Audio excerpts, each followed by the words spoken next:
Një ngjarje e çuditshme por jo e rrallë ka ndodhur në burgun e Shtipit. Para objektit ka mbërritur një veturë. E filmuar e gjithë situata në kamera të sigurisë. Nga vetura del një person dhe sipër murit rrethues hedh një gjësend. Me 20 shkurt rreth orës 21:40 të mbrëmjes, në oborrin e burgut të Shtipit kanë dalë 2 të burgosur me inicialet ZZ dhe RK për ta kërkuar topin që tek pastaj kuptojnë autoritetet se ka qenë një sasi droge e nisur për të burgosurit. Një oficer burgu shfaqet dhe u thot se nuk duhet të jenë në atë pjesë të burgut në atë kohë. Me urdhër të eprorit u thirrën edhe 4 policë të burgut, të cilët jo që i ndaluan ata, por ju bashkuan të burgosurve për ta gjetur drogën në asistim të dritave me bateri.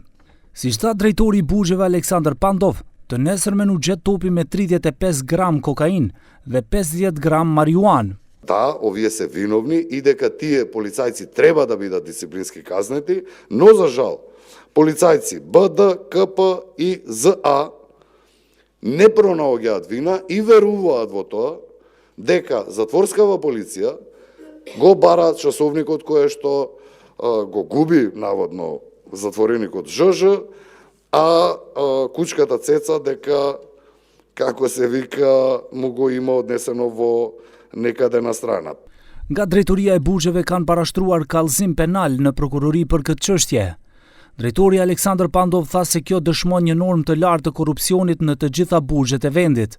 Ai tha se janë identifikuar dhe personat që drejtonin automjetin dhe transportonin ngarkesën e drogës. Ovde во обвинителство ќе види, јас не сум истражен орган, може би некој случајно упаднат од овие со иницијаливе.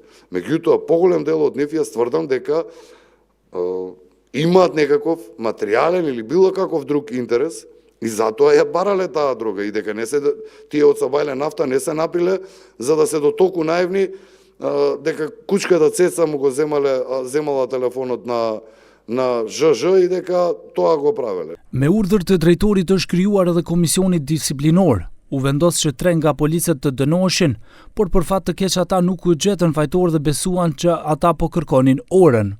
3 anëtarët të komisionit disiplinor votuan si të pafajshëm, tha Pandov, dhe ai pret që hetimi i prokurorisë ta zbartë të vërtetën.